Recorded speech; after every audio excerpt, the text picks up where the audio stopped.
Everyone was staring at the giant knot on Lexie Hull's forehead, but what happened next shocked the entire WNBA. If you're a true Fever fan, hit that like button and subscribe right now because what you're about to hear will blow your mind. Picture this: Gainbridge Fieldhouse packed with fans wearing Caitlin Clark Nike gear, banners hanging everywhere, the biggest celebration night of the season. But there's one massive problem. Caitlin Clark isn't playing. She's sitting courtside in street clothes, watching her teammates fight for their playoff lives without her. The Fever are already missing 5 guards: Sophie Cunningham with a torn MCL, Ari McDonald with a broken foot, Sydney Colson with a torn ACL, and Chloe Bibby dealing with knee issues. Then 3 minutes into the game, disaster strikes again. Skylar Diggins drives hard at Hull under the basket. Kelsey Mitchell pokes the ball loose. Both Hull and Seattle's Gabby Williams dive for it at full speed. Their heads collide with a sickening crack that echoes through the arena. The sound alone makes 20,000 fans gasp. Both players hit the floor hard, clutching their heads in agony. The crowd goes silent. This can't be happening. Not another injury. Not tonight. Hull tries to get up but immediately goes back down on all fours. A trainer rushes over with a towel. When she finally stands, everyone can see it. A knot already forming on her forehead, growing bigger by the second. She walks straight to the locker room and fans are thinking the worst. That's it. Season over. How can this team possibly survive losing another guard? But here's where things get absolutely insane. Minutes later, Hull walks back to the bench. The knot on her forehead has grown to the size of a tennis ball. It's so big she can literally see it in her own peripheral vision. No joke. She admitted after the game she could see this massive lump sticking out from her forehead without even looking in a mirror. Players on both teams are staring. Fans are pointing. The broadcast cameras zoom in, and social media explodes with people saying there's no way she's playing again tonight. Wrong. Hull checks back into the game in the second quarter. First possession back. She dives on the floor for a loose ball like nothing happened. The crowd erupts. Standing ovation. This is the kind of toughness that wins championships. She immediately drills a three-pointer, and Gainbridge Fieldhouse goes absolutely wild. But wait, it gets even crazier. After the game, reporters ask Hull about everyone staring at her forehead when she returned to the bench. Her response? Yeah, everyone's like, "You look beautiful." I'm like, I know I look insane, but it honestly looks better now than when it first happened. She's literally joking about having a golf ball sticking out of her head. That's the energy this team needed.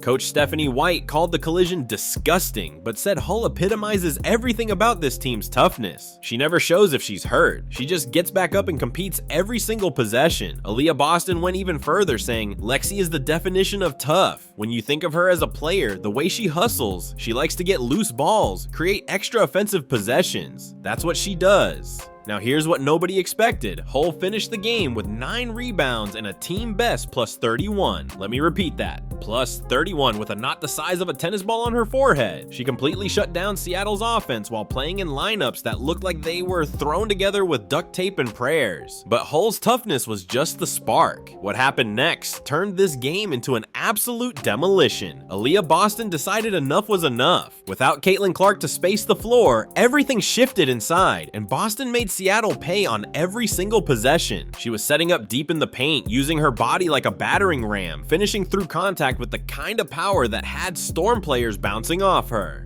27 points, 9 rebounds, and she made it look easy. When Seattle tried to double her, she still scored. When they tried to front her, she sealed them off and got perfect position. It was complete domination. The numbers are absolutely shocking. Indiana out-rebounded Seattle 42-21. That's not a typo. They literally doubled them up on the boards. Every missed shot seemed to land in Boston's hands. The Storm couldn't get any second chances, couldn't run in transition, couldn't establish any rhythm. Their guards kept driving into traffic, finding nowhere to go. When they kicked it out for threes, those weren't falling either. Then Odyssey Sims decided to put on a show of her own. This is a player the Fever signed late in the season as an emergency replacement. She's supposed to be a backup to the backup. Instead, she's out here playing like she's been starting for Indiana her whole career. 22 points, attacking off the dribble, pushing in transition, and then boom, she pulls up from the logo and drains a deep three that has the entire arena going insane. That shot wasn't just 3 points, it was a statement. This depleted Fever roster wasn't backing down from anybody. Kelsey Mitchell added 21 points of her own, keeping Seattle's defense honest on the perimeter. Every time the Storm tried to make a run, Mitchell had an answer. Pull up three, swish, drive to the basket, layup, catch and shoot, nothing but net. She was playing with the confidence of someone who knows their team has found something special. By halftime, you could see it on Seattle's faces. They were overwhelmed. Indiana controlled the paint, dominated the glass, and played with an intensity that the Storm couldn't match. The Fever turned defensive stops into fast breaks, holding Seattle to just 3 fast break points the entire game. 3. For context, most teams average around 15 fast break points per game. Indiana completely shut down their transition game. The final score, 95-75, a 20-point blowout. Indiana swept the season series against Seattle, 3-0. They jumped from 8th place to 6th in the playoff standings in one night, and they did it all without their superstar, on a night that was supposed to be celebrating her Nike logo launch. But here's what makes this even more impressive. Seattle came into this game ahead of Indiana in the standings. They're fighting for the same playoff spots. This wasn't some meaningless game against a tanking team. This was a must-win against a direct competitor, and the Fever absolutely destroyed them. Now let's talk about what's happening behind the scenes, because this is where it gets really interesting. Caitlin Clark has been out since July 15th with a groin injury. That's 16 straight games missed. She's also dealing with a bone bruise on her left ankle that she suffered during a workout on August 7th. The Fever have been incredibly cautious with her recovery, and for good reason. This is her 4th soft tissue injury of the season. She never missed a single game in 4 years at Iowa. Never missed a game in her rookie WNBA season. Now suddenly she can't stay healthy. But here's the breaking news. Clark was back at practice this week for the first time. Not just shooting drills or individual work.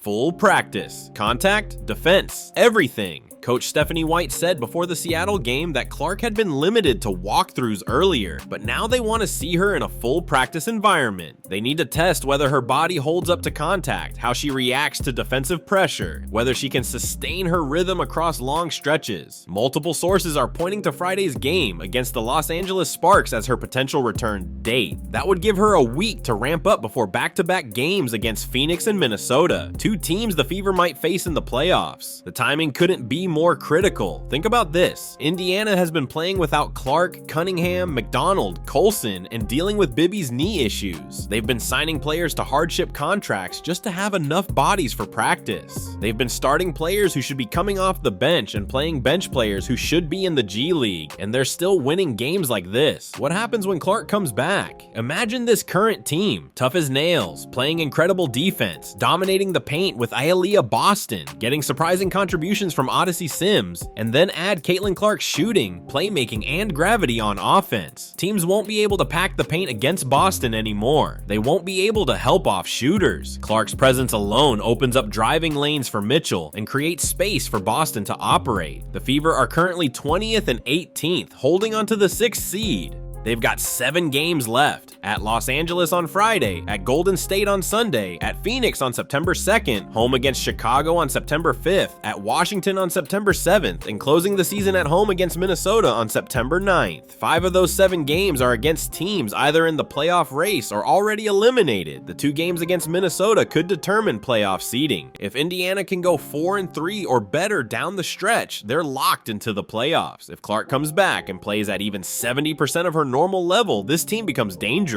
But here's what nobody's talking about. The psychological impact of what happened against Seattle. This team just proved they can beat playoff teams without their best player. They showed they're not just the Caitlin Clark show. Players like Lexie Hull are willing to play through pain that would send most people to the hospital. Aaliyah Boston can dominate elite competition when she's the focal point. Odyssey Sims can step up in huge moments. Kelsey Mitchell remains one of the most underrated guards in the league. That confidence is everything heading into the playoffs. They're not hoping to sneak in anymore. They're not just trying to survive. They're building an identity as a tough, physical, resilient team that won't back down from anybody. Add Caitlin Clark to that mix, we might be looking at a completely different team than what we saw earlier this season. Lexie Hull's mom, Jamie Hull, tweeted after the game, "She is okay. Sore neck and jaw, but she is okay. One tough kid that can take a hit and never complain." That's not just a proud mom talking. That's the truth about this entire Fever roster. They can take hits, literal and figurative, and and keep coming back stronger. The celebration of Caitlin Clark's Nike logo was supposed to be the story of the night. Thousands of fans wearing special shirts, banners everywhere. The whole arena transformed into a Clark tribute. Instead, the story became about the team around her, the players who've been carrying the load while she recovers, the coach who's managed to keep them competitive despite impossible circumstances. And let's not forget, this is Stephanie White's first season back as head coach. She's dealing with more injuries than any coach in the league, trying to integrate new players on the fly, managing a roster built around a superstar who's barely played. Yet here they are, 6th in the standings, sweeping quality opponents, building momentum at exactly the right time. The Western Conference road trip coming up will be the real test. Los Angeles, Golden State, and Phoenix are all fighting for playoff position too. Those teams are desperate. They're gonna throw everything at Indiana. But after what we saw against Seattle, after watching Lexie Hull play with a golf ball on her forehead, after seeing this team's response to adversity, who's betting against them? Here's the reality. The WNBA better be worried. A healthy Indiana Fever team with this newfound toughness and identity could be the most dangerous 8 seed we've ever seen. They've got the superstar in Clark. They've got the inside presence in Boston. They've got the veteran scorer in Mitchell. They've got the X factor in Sims. And now they've got something you can't measure in stats. They've got that dog in them. The playoffs start September 14th. If Clark returns Friday and gets 2 weeks to find her rhythm, we could be looking at a team nobody wants to face in the first round. Minnesota, Atlanta, Vegas. They're all watching what Indiana's doing and taking notes. This wasn't just a win over Seattle. This was a statement to the entire league. The Indiana Fever aren't just Caitlin Clark's team anymore. They're Lexie Hull diving on the floor with a concussion. They're Aaliyah Boston dominating in the paint. They're Odyssey Sims hitting logo threes. They're Kelsey Mitchell closing games. They're a complete team that just happens to be getting their superstar back at the perfect time. That knot on Lexie Hull's forehead will fade in a few days, but the message this team sent won't be forgotten anytime soon. They're coming for that playoff spot, and heaven help whoever gets in their way. If you think the Fever are about to shock the WNBA playoffs, hit that subscribe button and turn on notifications because we're covering every single game. Comment below, who's your pick to win it all? This season is about to get absolutely wild.